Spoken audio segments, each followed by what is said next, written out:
Hello everyone, welcome back to our channel. ఈ summer season వచ్చేసింది and ఇంట్లో అందరూ ఉంటారు కాబట్టి హ్యాపీగా ఇట్లా మంచిగా హెల్తీగా ఇంట్లోనే సున్నుండల్ని ప్రిపేర్ చేసుకుని హ్యాపీగా ఎంజాయ్ చేయండి. అండ్ అలాగే పిల్లలకి పెడితే కూడా చాలా హెల్తీ, డెఫినెట్గా ట్రై చేయండి. ప్రాపర్ మెజర్మెంట్స్ అండ్ ఎలా చేసుకోవాలి అనే ఫుల్ ప్రాసెస్ అయితే ఇప్పుడు చూసేద్దాం. ఇక్కడ నేను జస్ట్ మీకు ఈజీగా అర్థం అవ్వడం కోసమే మెజర్మెంట్స్ ఇట్లా చూపిస్తున్నాను, లేకపోతే ఈ స్కేల్ ఏం అవసరం లేదు, నార్మల్గా అయినా తీసేసుకోవచ్చు. ఇక్కడ నేను 500 గ్రామ్స్ ఆఫ్ మినపగుండ్లు తీసుకున్నాను. ఇవి బ్లాక్ కలర్ ఉరద్దాలన్నమాట, అంటే తెల్లవి కాకుండా నల్లగా ఉంటాయి కదా, వాటితో చేస్తున్నాను. యాక్చువల్లీ ఇవి చేస్తేనే చాలా మంచిది కూడా హెల్త్కి. దీంతోనే ఒకసారి ట్రై చేయండి, చాలా బాగుంటుంది టేస్ట్. అండ్ బెల్లం వేసుకొని ఇట్లా తింటాం కాబట్టి పిల్లలు కూడా హ్యాపీగా తినేస్తారు. ఒక ప్యాన్లో ఇవన్నీ వేసేసుకొని 500 గ్రామ్స్ ఆఫ్ మినపగుండ్లు వేసుకొని ఇట్లా వేయించుకోవాలి. లో ఫ్లేమ్లో పెట్టుకొని వేయించుకోవాలి.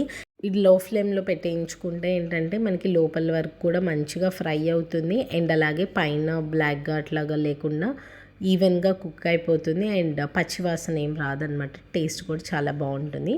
సో లో ఫ్లేమ్లోనే పెట్టుకొని మంచిగా వేయించుకోవడానికి చూడండి. సో మనకి ఏంటంటే ఇట్లా మంచి కలర్ కూడా ఇట్లా చేంజ్ అవుతుంది చూడండి.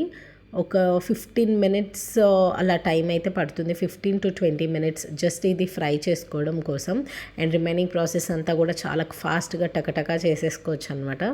సో డెఫినెట్గా ట్రై చేయండి, టేస్ట్ అయితే చాలా చాలా బాగుంటుంది. జస్ట్ మనకి మినప గుండ్లు అవి వేసుకుంటే ఏంటంటే నోటికి చుట్టుకుంటున్నట్టు, జస్ట్ అతుక్కుపోతున్నట్టు అన్న ఫీలింగ్ వస్తుందన్నమాట. అట్లా రాకుండా ఉండటానికి జస్ట్ ఒక 2 స్పూన్స్ బియ్యం వేసేసుకుంటున్నాము. నార్మల్ మనం ఇంట్లో వండుకునే బియ్యమే అనమాట. జస్ట్ ఒక 1 or 2 స్పూన్స్ వేసుకొని ఇది కూడా కొంచెం వేగనివ్వాలి. ఇట్లాగా డ్రై రోస్ట్ లాగా ఇది కూడా వేగితే మనకి టేస్ట్ అనేది బాగుంటుంది. అండ్ నోటికి కూడా మనకి అతుక్కోదు అనమాట తింటున్న టైంలో.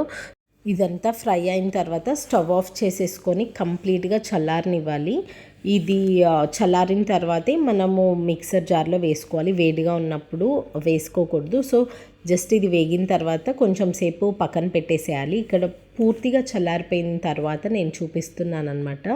కంప్లీట్గా చల్లగా అయిపోయాయి అండ్ మిక్సర్ జార్లోకి వేసేసుకొని గ్రైండ్ చేసుకోవచ్చు. సో ఇందులోనే కొంచెం మంచి ఫ్లేవర్ కోసం ఒక 4 యాలకులు వేసుకుంటున్నాను. ఒకవేళ మీకు యాలకుల ఫ్లేవర్ నచ్చదు అనుకుంటే స్కిప్ చేయొచ్చు, బట్ వేసుకుంటేనే బాగుంటుంది దీనికి సున్నుండలకి. అండ్ పౌడర్ కూడా మంచిగా స్మూత్గా అయిపోవాలన్నమాట, మంచి స్మూత్ పౌడర్ లాగా అయ్యే వరకు మిక్సీ వేసుకోవాలి. ఇట్లా చేసుకున్న దాన్ని ఒక బౌల్లోకి తీసుకుంటున్నాము.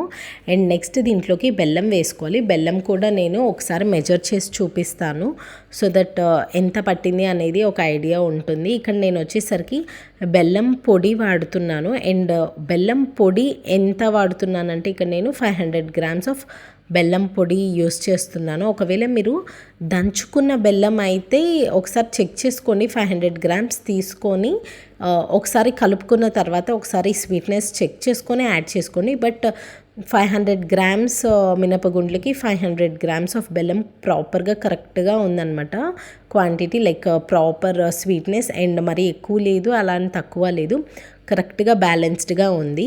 ఇక్కడ నేను 200 గ్రామ్స్ ఆఫ్ నెయ్యిని వేడి చేసుకోవడానికి జస్ట్ మెజర్ చేసి చూపించాను, అది వేడి చేసుకొని పక్కన పెట్టుకున్నాను. సో నెయ్యి వచ్చేసరికి నాకు 300 గ్రామ్స్ వరకు పట్టిందనమాట. బట్ ఫస్ట్ వచ్చేసరికి నేను 200 గ్రామ్స్ మాత్రమే పెట్టుకున్నాను. అండ్ మనం మిక్సర్ జార్లో వేసుకున్న మినపగుండ్లు పౌడర్ అండ్ అలాగే బెల్లం పొడి ఇవన్నీ వేసి మంచిగా మిక్స్ చేసుకోవాలి. బెల్లం పొడిలో ఏంటంటే మాయిశ్చర్ తక్కువ ఉంటుంది, అంటే బెల్లం అయితే మనం దంచుకున్నప్పుడు కొంచెం నీరుగా అట్లా వస్తుంది కదా, సో బెల్లం పొడిలో ఏంటంటే అంత ఉండదన్నమాట. అందుకని నాకు కొంచెం నెయ్యి ఎక్కువ పట్టింది. ఒకవేళ మీరు బెల్లంనే వాడుకుంటే మీకు చాలా తక్కువ కూడా పట్టొచ్చు. అండ్ తక్కువ అంటే ఒక 200 గ్రామ్స్ అయితే కరెక్ట్గా సరిపోవచ్చు అనమాట. ఒకసారి చూసుకొని యూస్ చేసుకోండి. బట్ ఇక్కడ నేను వాడింది అయితే బెల్లం పొడి కాబట్టి కొంచెం ఎక్కువ పట్టిందనమాట. బట్ క్వాంటిటీ అయితే 200 గ్రామ్స్ ప్రాపర్గా సరిపోతుంది. అండ్ వేడి చేసుకున్న నెయ్యి దీంట్లో వేసేసుకొని ఇట్లా ఒకసారి కలుపుకోవాలి. మేము ఏంటంటే జస్ట్ మొత్తం ఒకేసారి మిక్స్ చేసుకోకుండా జస్ట్ కొంచెం కొంచెం కలుపుకుంటున్నాం అనమాట. సో నెయ్యి వేడి చేసుకొని ఆ నెయ్యిని ఇట్లా చూపిస్తున్నట్టు ఒక సైడ్ మాత్రమే కలుపుకొని లడ్డూస్ లాగా సున్నుండలాగా ప్రిపేర్ చేసేసుకుంటున్నాము. ఇక్కడ చూడండి మంచిగా కలిసిపోయింది. అండ్ అలాగే బెల్లం కూడా, బెల్లం పొడి కాబట్టి చాలా ఫాస్ట్గా మిక్స్ అయిపోయింది. ఒకవేళ మీకు డౌట్గా అనిపిస్తే బెల్లం అక్కడక్కడ కొంచెం గడ్డలాగా ఉంది అని, ఈ సున్నుండలు లైక్ మినపగుండ్లు పొడి ఏదైతే ఉందో దాంతో కలిపి బెల్లం కూడా ఒకసారి కలిపిన తర్వాత మిక్సీ వేయండి. మిక్సీ వేసిస్తే మనకి ఏంటంటే చాలా మంచిగా ఫైన్ పౌడర్ లాగా అయిపోతుంది. అండ్ అలాగే బెల్లం గడ్డలు ఎక్కడైనా ఉన్నా కూడా మీకు మంచిగా సాఫ్ట్గా అయిపోతుంది అనమాట లడ్డూస్.